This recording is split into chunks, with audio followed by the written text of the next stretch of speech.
Hello, everybody, and welcome to Nathan on Shuffle and to my latest episode of New Album Spotlight, the show where I put the spotlight on a new album in progressive rock that I want to talk to you guys about, give my opinions on, and just recommend because I'm loving all of these latest albums by these prog bands and think there's great prog music being released today, just as good as the 70s stuff in my estimation. So today I have the new IQ album, which is called Dominion.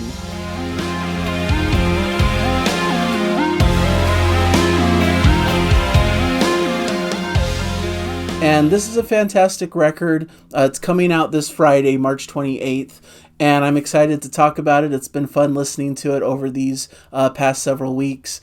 IQ is a band that came about in the early 80s. Their first album was in 1983, Tales from the Lush Attic.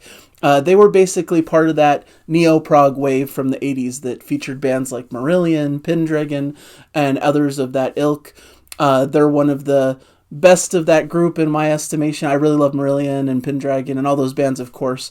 But I got into IQ considerably later when they came out with Dark Matter in 2004, which I really loved that record. I thought it was one of the stronger prog releases of that year, and it really blew my mind. So I became a fan at that point and followed them as they came out with Frequency in 2009, The Road of Bones in 2014, and then Resistance in 2019.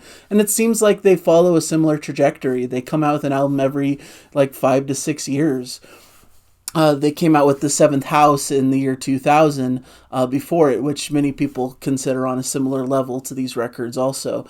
I will admit that I loved the trilogy of Dark Matter, Frequency, and The Road of Bones. That to me is the primary best period of IQ for my ears.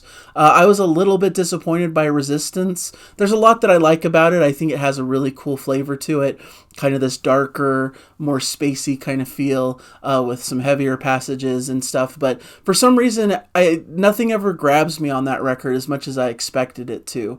And I felt that way when first listening to Dominion as well. And it made me start to think, why is that? What's happening here? Where I sit and enjoy the experience of the record. There's nothing off-putting. There's nothing frustrating. There's nothing that I dislike when I'm listening to the music. But after I'm done, nothing sticks with me. The vocal melodies, the musical hooks, just nothing really stays, and it just all kind of filters away immediately after listening. And I think a big piece of it, at least on the new record, is that there's a lot more complexity at play. It's one of those albums. Sometimes I hate when people tell you, oh, you just need to listen to the album more times to be able to really get it, which I don't think is always necessarily the case, but with something this dense and this complex and this, multi-layered, I think it does require more listens to really get into it, to really find those hooks, to find those things that grab your mind and attention and bring you and draw you back in. My favorite music tends to skirt the line between both of these things, where there are plenty of melodic hooks and vocal things that you really enjoy and that catch your ear and are memorable and draw you back in immediately. But as you continue listening to it, it also uncovers multiple layers and multiple things that you didn't hear upon first listen, hidden things within the music that are a joy to experience upon future listenings. As I've described on this channel a fair amount of times, my favorite musician is Neil Morse, and I feel like he does this expertly well. He has really catchy, memorable hooks that draw you into the music and make it immediately recognizable and fun to listen to. But then if you continue listening to his albums, there's also some interesting, nuanced things that he's doing in the music that uncover themselves upon repeated listens. And for IQ, especially these later albums, I feel like there's not that many vocal hooks. The vocals are excellent. Their vocalist, Peter Nichols, is one of my favorite in the genre, but for some reason his vocal hooks don't really grab me very much. They're not very memorable, but I do enjoy the sound of his voice, the timbre, the tone, and it's a really fascinating thing that happens for me that I don't really remember a lot about these songs once I'm done listening to them, but once I come back into the world that they're creating musically, I tend to enjoy it, and I kind of am brought back into this and am immersed in it as I'm listening to the piece itself. But if you ask me to hum the song later down the line, I often can't remember what the song had in it. So just something I'm wrestling with and grappling with. But overall, I think this is a fantastic record. And like I said, as I listen to it more, things become a bit more memorable and open themselves up to me a little bit better. And I really like the vocals, and I really love the music here on board. The band is really firing on all cylinders. I think because they've been together for such a lengthy period of time, they've really dialed into this excellent chemistry as a group, and you can hear that cohesiveness in their recordings, and I think that's definitely present here. We have Peter Nichols, as I mentioned, on lead and backing vocals, Michael Holmes on guitars, Neil Durant on keyboards, Tim Esau on bass and bass pedals, Paul Cook on drums and percussion, and I believe 4 of those 5 members have been with the group for really long time, since maybe even the inception of the band. I think the newer member is Neil Durant, but he's been around since some of their more recent records. I believe he was part of the band for The Road of Bones, replacing, if I remember, Martin Orford, who was an original member of the band. So a very cohesive lineup, a band that sticks together and that has this brotherhood as a band that you can hear in these pieces, in the cohesiveness of everything on display. The Road of Bones is my favorite of these IQ records. I think they just hit on something really great. It has a cool bonus disc, has a darker, kind of moodier feel to it, and heaviness when it needs to, but also these kind of lengthy, cool passages. And I think this album can sometimes nod itself back to that era and has things that remind me, especially on the track No Dominion.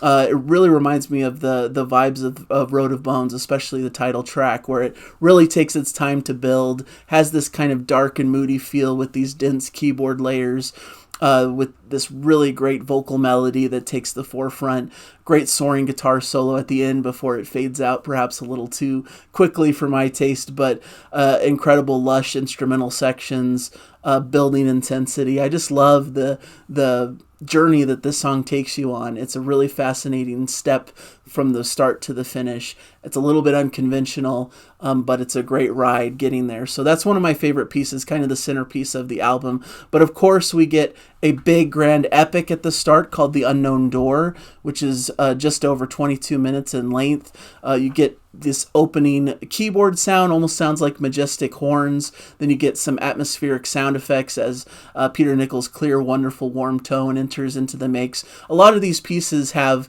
this more ballad-esque kind of lighter feel at the start and maybe at the end as well, bookending the track to give you this kind of lighter feel, still with that darker, mysterious, moody air that they tend to bring into their pieces.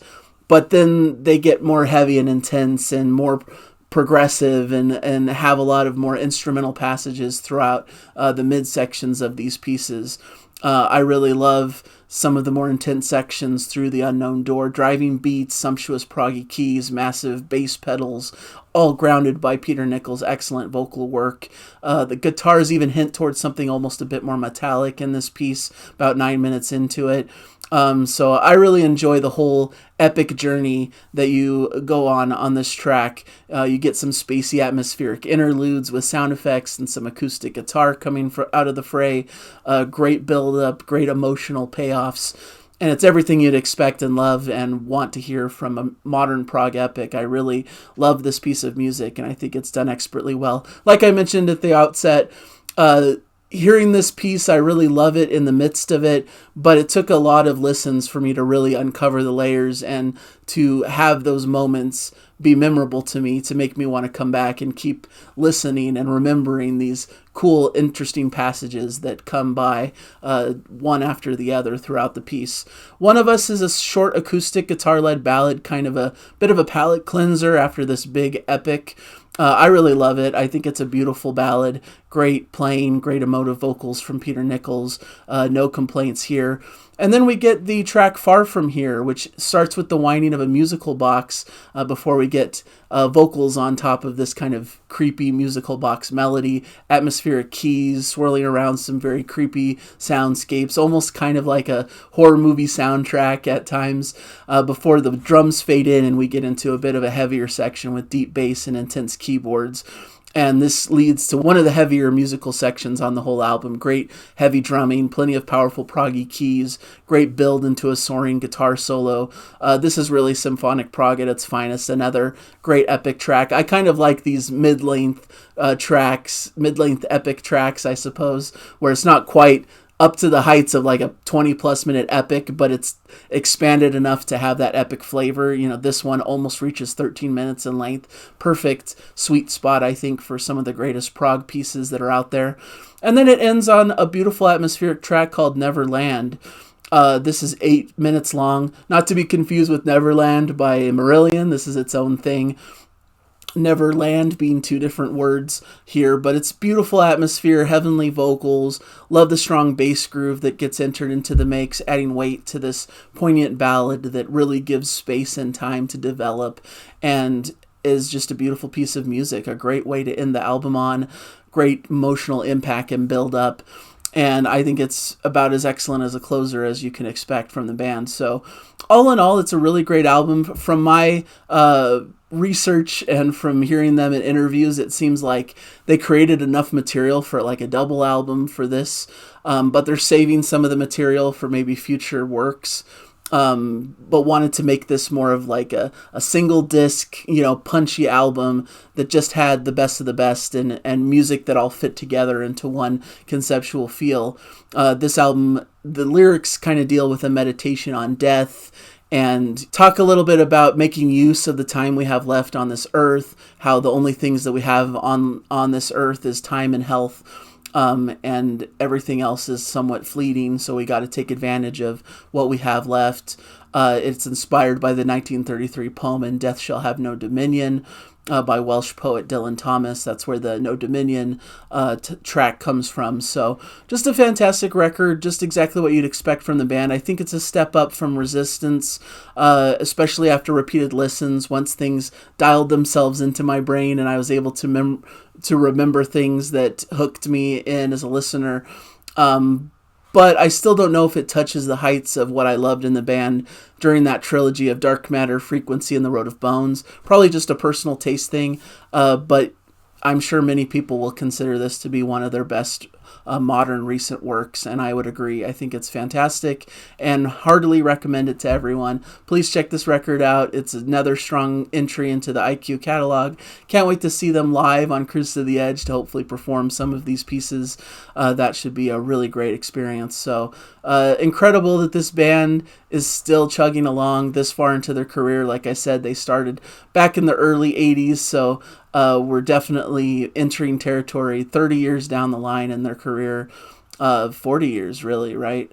40 years down the line since the start of their career. So excellent that they're making such strong, powerful, wonderful music. It sounds fantastic, great production values, and the band is playing at the top of their game. So definitely listen to this one. Check it out, especially if you're an IQ fan. You're going to listen to it anyways. But if you haven't heard of IQ somehow, please give them a listen. This would be a good little entry point, I think, into their sound. But if you want to get another idea of their sound, you can look back into Dark Matter, Frequency, fantastic records of their own making as well. So thank you guys for joining me. Hopefully you appreciate this review, and I hope you're having a fun time out there listening to whatever music you've got going on. So thank you guys, and enjoy the music out there. Bye, everybody.